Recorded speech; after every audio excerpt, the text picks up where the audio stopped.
How's it going, guys? Welcome back to the Liberty Hour, streaming through Spreaker Studio, the 16 Jackson AJ1 Twitter account, and the A2 Jack YouTube channel. I apologize. We ran into a little bit of a issue, and so Kendrick has to take a little break. He's going to have some dinner. He'll be coming back here in a bit. He'll be coming back around 6:40 or so I'm going to take care of about 15 minutes myself for a part, because I actually had something I wanted to cover. When he comes back on, I'll get his response to the cost of college, and we'll go over plans after graduation, and then one other thing as well. But I wanted to actually talk about something that has been on my mind the past couple of days, and that's everything that's going on in Alabama right now. So basically, there was a bill that the Republican-controlled legislature overwhelmingly passed that sought to prohibit abortions at every stage of pregnancy. It includes an exception for cases where a woman's health is at serious risk, but lawmakers rejected a proposal to add exceptions for cases of rape or incest.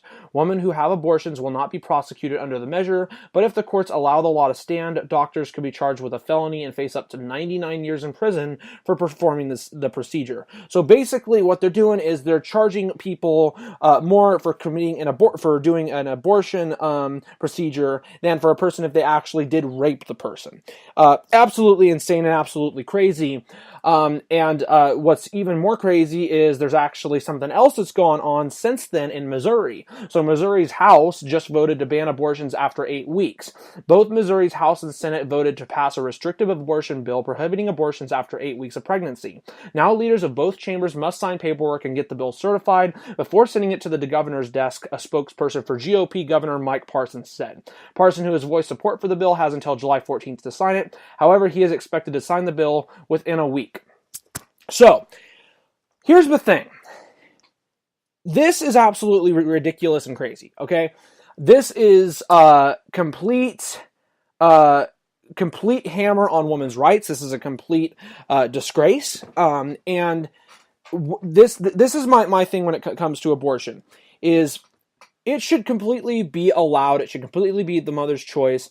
In my opinion, up to the choice where the fetus can feel pain, or in other words, can be viable. Which there's some studies that say that's 20 weeks. There's some studies that say that's 24 weeks. Regardless, up to that point, it should be allowed in any case, I think. After that, I would say only if the mother's life is in danger, or cases of rape or incest. I would say even though in the cases of rape or incest that there should have been an abortion by that time, but I'm willing to make an exception for that. My issue is this. There's a couple things that I could talk about on this. One is, there's a complete opposite side of the extreme, which is Virginia, who had a bill, and it failed, luckily, but there was a bill to basically permit abortion up to the point where the mother was going to give birth in pretty much most cases, which is absolutely insane. New York passed one that was basically allowing if there's a rape or incest or something like that, allowing that to be the entire time up to the point of viability. In the Virginia case, you would have to consult with doctors and stuff like that to make sure, but it was still absolutely crazy. My thing is this. Abortion, this is an issue that I feel like gets shamed on just as much as the issue of guns and stuff like that. I am for freedom in all cases, but I also do care about life.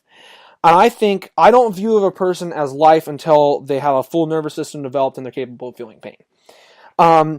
Should we do? I think that there should be complete freedom though on most political issues, and so but this one I'm a little bit of a middle ground on, and it's a very tough issue to discuss being a male, because obviously I'm not female. I don't understand every stage of pregnancy, all that kind of stuff. All I will say though is one thing that I get kind of frustrated on is the thing where it says males shouldn't have a say when it comes to women's bodies. And my thing is this. If you are the husband or you are the boyfriend, whatever the case in the relationship, you have something to do with that kid. So you should have a say. And if you're not going to be given a say, how is that equality? How is that equality? That's my biggest thing, is if you are going to sit there and tell me if I'm part of this kid's life too, or I potentially be part of this kid's life.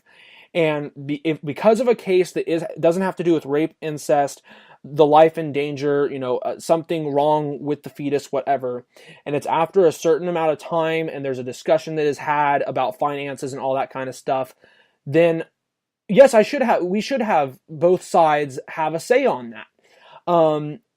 And my thing is this. I also get frustrated by the argument when it comes to adoption, and the reason I get frustrated by that is because regardless of if you're going to, put people up, any baby that was planned to be aborted by both parties in a relationship, or the doctor, the mother, whatever the heck, and you're going to put them up for adoption, not every kid's going to get adopted. There's a lot of people, a lot of children out there who stay in adoption homes or places where they're not going to get adopted by a family for a long part of their life, and then they have nobody to raise them properly. And that's an issue as well. So I think that we need to just be more sane on this issue. We need to not pretend that we're part of the two extremes, because in reality we're not. Anybody that is pro-choice, people will view them on the one, conservatives will view them on the one extreme, that they're fine with killing babies in any case. People who are pro-life, liberals or feminists, are going to view those people as they're anti-woman and they don't want to allow any abortions. The truth is, there's a lot of people that are in the middle on this issue, and we need to treat it as such, which is why I respect Roe v. Wade.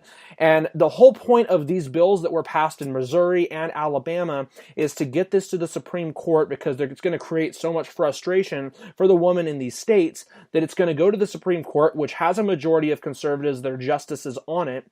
And the goal is to overturn Roe v. Wade. And I think that's a disgrace. And I think that is absolutely terrible, that is a goal that they are making. It shows how sleazy some conservatives are in this country. But what I will say is, I'm pretty much fine with, like I said, with abortions in any case, as long as the fetus can't feel pain. And then, cases of rape, incest, mother's life, all of that. The biggest thing I would say out of that, though, is if we're going to allow it, abide to the Hyde Amendment. Don't make tax dollars go towards it in any sense of the word. And there have been some controversies in the past when it comes to Planned Parenthood. Some tax dollars have gone towards that, or some tax dollars have gone towards healthcare providers and stuff like that in these cases. And if a healthcare provider is going to perform the abortion, that is technically tax dollars going towards it. So I think that we need to be careful with where the money's going, but we also need to respect people's choices up to a certain point. I think that there is a reasonable middle ground on this, and we should all have a legitimate conversation, not be so afraid to speak with each other. Don't have people that are going to try to ban what you're saying, or have people that are going to just shout you down. Have a respectful conversation with one another, treat each other as human beings, and get to the point of what we actually believe in on this issue as a country, come to that middle ground and compromise. That's the biggest thing, is we need compromise on this issue, because we're never going to get both sides to agree on everything, but there is a legitimate middle ground that we can come to. And if we're not willing to have that conversation, then we're going to just add to the divisiveness there already is in this country, which is way too much and is ridiculous. That's just my thoughts on that. That's been something that's been on my mind for a bit. Real quick, I did want to say, unfortunately, Tiger Woods did not make the cut at the PGA Championship, so I will probably not be watching the weekend. Brooks Koepka is a machine who is 12 under par at one of the hardest golf courses in the country. Pretty darn amazing there. Got the Sharks game that's coming up tonight. We got a Warrior games coming up tomorrow night for Game 3. Warriors aren't going to have Kevin Durant for Game 3 and Game 4 at least of this series. My opinion is that they're not going to even bring him back until they're either down in the series or until the NBA Finals, and I don't think that they need to, because they've played really well without him. Curry has stepped up big time. We got the Bucks Raptors Game 2 tonight, and obviously if Toronto loses that series, they're going to be forced to probably win both at home. A lot of stuff going on in the sports world right now, but I'm going to go ahead and just play a song which is going to lead into, I guess, our break, if you will, be like about a 30-minute break until we get back on. For those of you who are listening on my YouTube after the fact, it's not going to be long of a break for you, because you can just click on the next video right after. But I'm going to go ahead and play a quick song, take a break, and we'll be right back with Kendrick responding to my response I had to him on the cost of college, talking about plans after graduation, situation. And also, we're going to talk about, with the songs being posted on Spotify and iTunes and the EP on there, fact that people can pay for it, how the money is distributed, and how all of that works with licensing and all that kind of stuff, contract, all that kind of stuff. We'll be talking about all of that on part 5 of the Liberty Hour. We'll be back here shortly. This is Sky by Alan Walker.